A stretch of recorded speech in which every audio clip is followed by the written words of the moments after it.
Assalamualaikum warahmatullahi wabarakatuh. Selamat pagi teman-teman semua. Semoga kita semua selalu dalam keadaan sehat walafiat.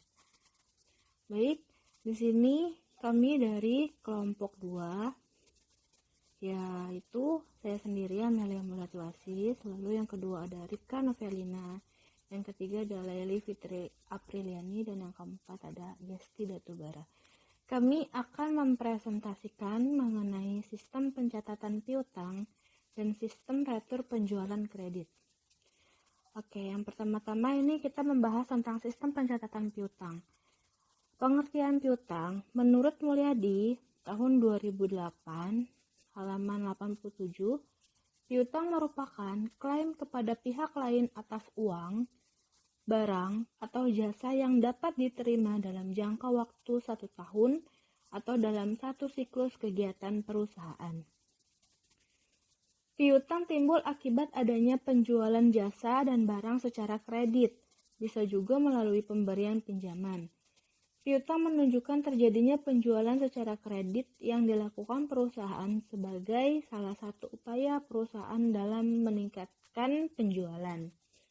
Untuk klasifikasi piutang, menurut Warren Reeve dan Press dan Fest tahun 2009 halaman 408 mengklasifikasikan piutang ke dalam 3 kategori, yaitu yang pertama, piutang usaha. Piutang usaha timbul dari penjualan secara kredit agar dapat menjual lebih banyak produk atau jasa kepada pelanggan.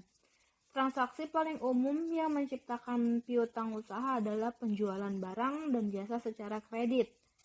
Piutang tersebut dicatat dengan mendebit akun piutang usaha. Piutang usaha semacam ini normalnya diperkirakan akan tertagih dalam periode waktu yang relatif pendek, seperti 30 atau 60 hari. Piutang usaha diklasifikasikan di neraca sebagai aktiva lancar. Lalu yang kedua ada wesel tagih. Wesel tagih adalah jumlah yang terutang bagi pelanggan di saat perusahaan telah menerbitkan surat utang formal. Sepanjang wesel tagih diperkirakan akan tertagih dalam setahun, maka biasanya diklasifikasikan dalam neraca sebagai aktiva lancar. Wesel biasanya digunakan untuk periode kredit lebih dari 60 hari. Wesel bisa digunakan untuk menyelesaikan piutang usaha pelanggan. Bila wesel tagih dan piutang usaha berasal dari transaksi penjualan, maka hal itu kadang-kadang disebut piutang dagang atau trade receivable. Yang ketiga adalah piutang lain-lain. Piutang lain-lain biasanya disajikan secara terpisah dalam neraca. Jika piutang ini diharapkan akan tertagih dalam 1 tahun, maka piutang tersebut diklasifikasikan sebagai aktiva lancar. Jika penagihannya lebih dari 1 tahun, maka piutang ini diklasifikasikan sebagai aktiva tidak lancar dan dilaporkan di bawah judul investasi. Piutang lain-lain atau other receivable meliputi piutang bunga, piutang pajak, dan piutang dari pejabat atau karyawan perusahaan. Selanjutnya ada faktor yang mempengaruhi besarnya piutang. Besar kecilnya piutang dipengaruhi oleh beberapa faktor. Faktor-faktor tersebut diantaranya seperti yang dikemukakan oleh Bambang Rianto tahun 2001 halaman 85-87 sebagai berikut. Yang pertama adalah volume penjualan kredit.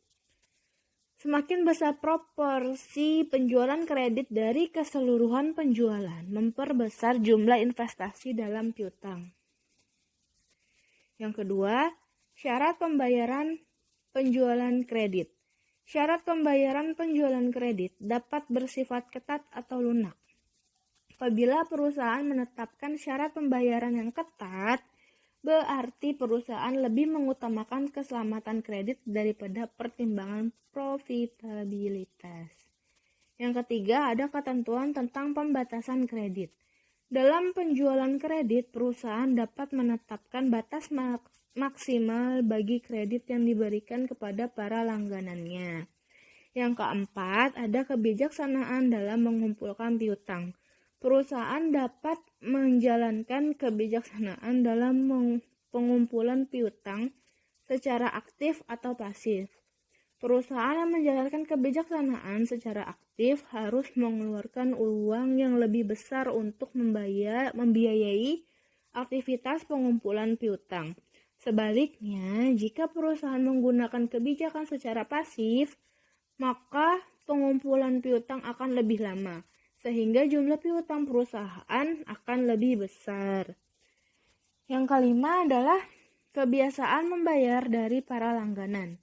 Kebiasaan para langganan untuk membayar dalam periode cash diskon akan mengakibatkan jumlah piutang lebih kecil.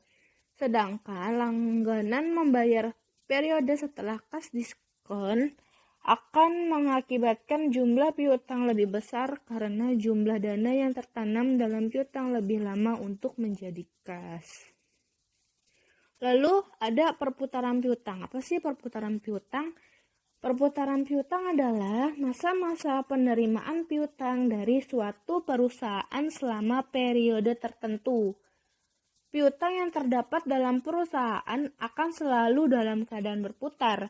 Perputaran piutang akan menunjukkan beberapa kali piutang yang timbul sampai piutang tersebut dapat tertagih kembali ke dalam kas perusahaan. Selanjutnya adalah prosedur penerimaan kas dari piutang. Prosedur yang membentuk penerimaan kas dari piutang melalui penagih perusahaan menurut Mulyadi tahun 2008 halaman 4 adalah sebagai berikut.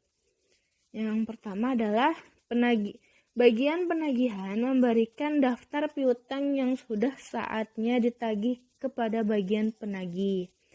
Yang kedua, bagian penagih mengirimkan penagih yang merupakan karyawan perusahaan untuk melakukan penagihan kepada debitur. Yang ketiga, bagian penagih menerima cek atas nama dan surat pemberitahuan dari debitur. Yang keempat, bagian penagihan menyerahkan cek ke bagian kasa. Yang kelima, bagian penagihan menyerahkan surat pemberitahuan kepada bagian piutang untuk kepentingan posting ke dalam kartu piutang.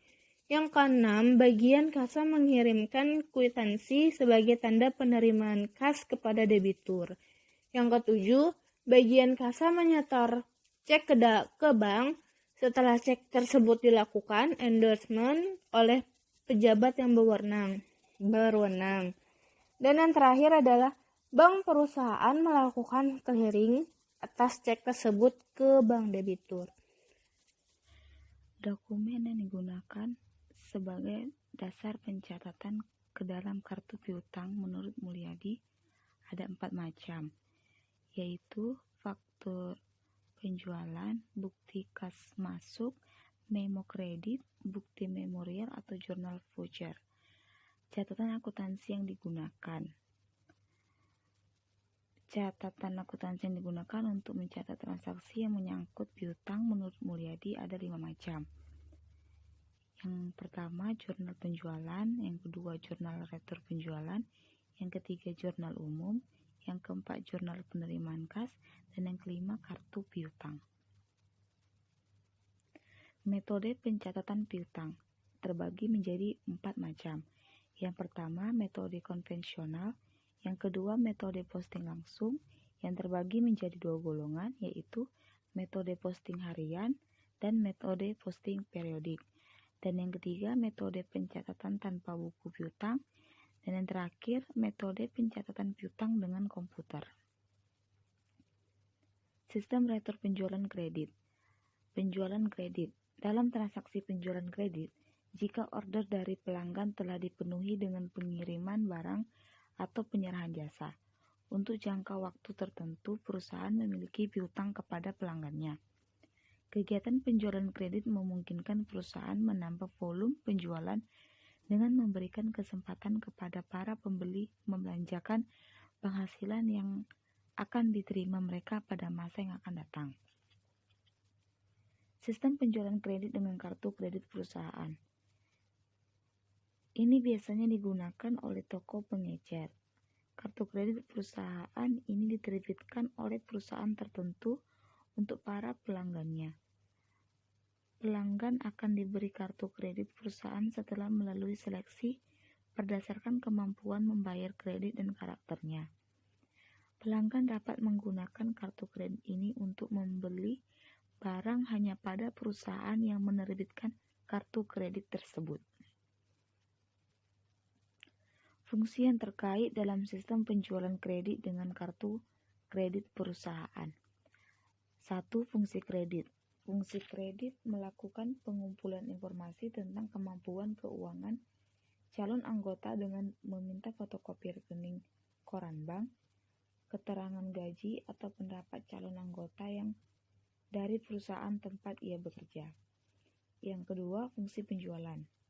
Fungsi penjualan mengisi faktur penjualan kredit untuk memungkinkan fungsi gudang dan fungsi pengiriman melaksanakan penyerahan barang kepada pelanggan.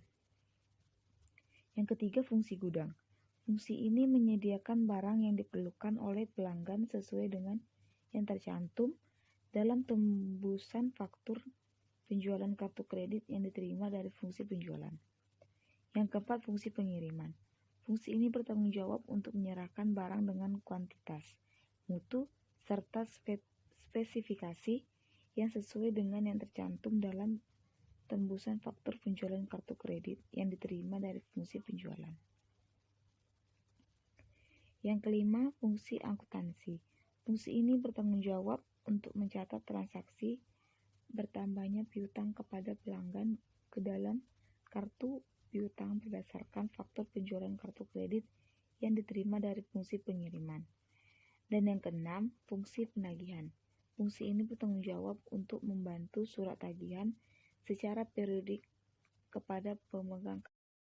Selanjutnya yaitu dokumen yang digunakan untuk melaksanakan sistem penjualan kredit dengan kartu kredit perusahaan. Yang pertama, faktur penjualan kartu kredit, dan yang kedua ada surat tagihan. Untuk selanjutnya ada catatan akuntansi yang digunakan dalam sistem penjualan kredit dengan kartu kredit. Yang pertama yaitu jurnal penjualan. Catatan akuntansi ini digunakan untuk mencatat transaksi penjualan baik secara tunai maupun kredit. Yang kedua yaitu kartu piutang. Catatan akuntansi merupakan buku pembantu yang berisi rincian mutasi piutang perusahaan kepada tiap-tiap debiturnya. Dan yang ketiga ada kartu gudang. Catatan ini sebenarnya bukan termasuk dalam golongan catatan akuntansi. Catatan ini diselenggarakan oleh fungsi gudang dan hanya berisi data kuantitas barang yang disimpan di gudang beserta mutasinya. Selanjutnya yaitu fungsi yang terkait dalam sistem penjualan kredit. Yang pertama ada fungsi penjualan. Fungsi ini bertanggung jawab untuk menerima surat order dari pembeli, mengedit order dari pelanggan untuk menambahkan informasi yang belum ada pada surat order tersebut, menentukan tanggal pengiriman dan dari gudang mana barang yang akan dikirim, serta mengisi surat order pengiriman. Dan yang kedua ada fungsi kredit. Fungsi ini bertanggung jawab untuk meneliti status kredit pelanggan dan memberikan hak kredit kepada pelanggan. Yang ketiga yaitu fungsi gudang. Fungsi ini bertanggung jawab untuk menyimpan barang dan menyiapkan barang yang dipesan oleh pelanggan serta menyerahkan barang ke fungsi pengiriman. Yang keempat, fungsi pengiriman. Fungsi ini bertanggung jawab untuk menyerahkan barang atas dasar surat order pengiriman yang diterimanya dari fungsi penjualan. Yang kelima, ada fungsi penagihan. Fungsi ini bertanggung jawab untuk membuat dan mengirimkan faktur penjualan kepada pelanggan serta menyediakan kopi faktur bagi kepentingan pencatatan transaksi penjualan oleh fungsi akuntansi. Dan yang keenam, ada fungsi akuntansi. Fungsi ini bertanggung jawab untuk mencatat piutang yang timbul dari transaksi penjualan kredit dan mengirimkan pernyataan piutang kepada para debitur serta membuat laporan penjualan. Terus selanjutnya yaitu dokumen yang digunakan dalam penjualan kredit. Yang pertama ada surat order pengiriman dan tembusannya. Yang kedua ada faktur dan tembusannya juga, dan yang ketiga ada rekapitulasi harga pokok penjualan, dan yang keempat ada bukti memori. Selanjutnya yaitu jaringan prosedur yang membentuk sistem penjualan dengan kartu kredit. Yang pertama ada prosedur penjualan. Dalam prosedur ini, fungsi penjualan menerima order dari pembeli dan menambahkan informasi penting pada surat order dari pembeli. Fungsi penjualan kemudian membuat faktur penjualan kartu kredit dan mengirimkannya kepada berbagai fungsi yang lain untuk memungkinkan fungsi tersebut memberikan kontribusinya dalam melayani order dari pembeli. Dan yang kedua ada prosedur pengiriman. Dalam prosedur ini, fungsi gudang menyiapkan barang kepada pembeli sesuai dengan informasi yang tercantum dalam faktur penjualan kartu kredit yang diterima dari fungsi gudang. Pada saat penyerahan barang, fungsi pengiriman meminta tanda tangan penerima barang pemegang kartu kredit di atas faktur penjualan kartu kredit. Dan yang ketiga yaitu prosedur pencatatan piutang. Dalam prosedur ini, fungsi akuntansi mencatat tembusan faktur penjualan kartu kredit ke dalam kartu piutang. Yang keempat ada prosedur penagihan. Dalam prosedur ini, fungsi penagihan menerima faktur penjualan kartu kredit dan mengarsipkannya menurut abjad secara periodik. Fungsi penagihan membuat surat tagihan dan mengirimkannya kepada pemegang kartu kredit perusahaan dilampiri dengan faktur penjualan kredit. Yang kelima, prosedur pencatatan penjualan. Dalam prosedur ini, fungsi akuntansi mencatat transaksi penjualan kartu kredit ke dalam jurnal penjualan. Fungsi yang terkait dalam melaksanakan transaksi retur penjualan. 1. Fungsi penjualan. Fungsi ini bertanggung jawab atas penerimaan pemberitahuan mengenai pengembalian barang yang telah dibeli oleh pembeli. 2. Fungsi penerimaan. Fungsi ini bertanggung jawab atas penerimaan barang berdasarkan yang terdapat dalam memo kredit yang diterima dari fungsi penjualan. 3. Fungsi gudang. Fungsi ini bertanggung jawab atas penyimpanan kembali barang yang diterima dari retur penjualan setelah barang tersebut diperiksa oleh fungsi penerimaan. 4. Fungsi akuntansi. Fungsi ini bertanggung jawab atas pencatatan transaksi retur penjualan ke dalam jurnal umum atau jurnal retur penjualan, pencatatan berkurangnya piutang dan bertambahnya persediaan akibat retur penjualan dalam kartu piutang dan kartu persediaan.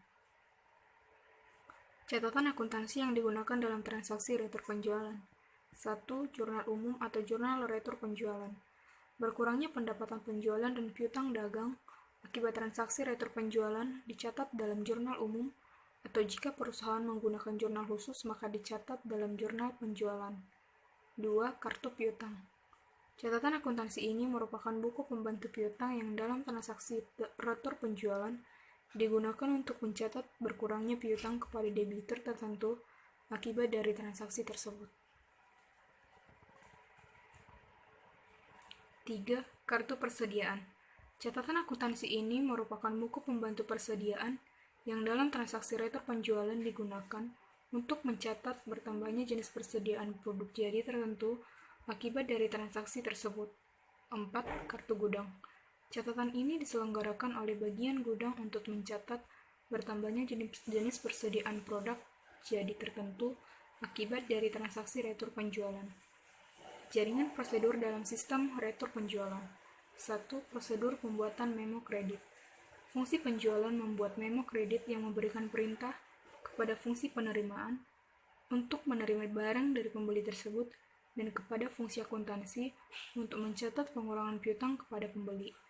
2. Prosedur penerimaan barang. Fungsi penerimaan membuat laporan penerimaan barang untuk melampiri memo kredit yang dikirim ke fungsi akuntansi.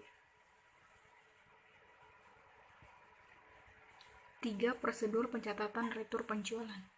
Dalam prosedur ini, transaksi berkurangnya piutang dagang dan pendapatan penjualan akibat dari transaksi retur penjualan oleh fungsi akuntansi dimasukkan ke dalam jurnal umum atau jurnal retur penjualan dan ke dalam buku pembantu piutang. Jadi kesimpulan dari topik bahasan kami adalah, dalam perkembangan perekonomian sekarang ini, perusahaan dituntut untuk meningkatkan efisiensi dan efektivitas perusahaannya.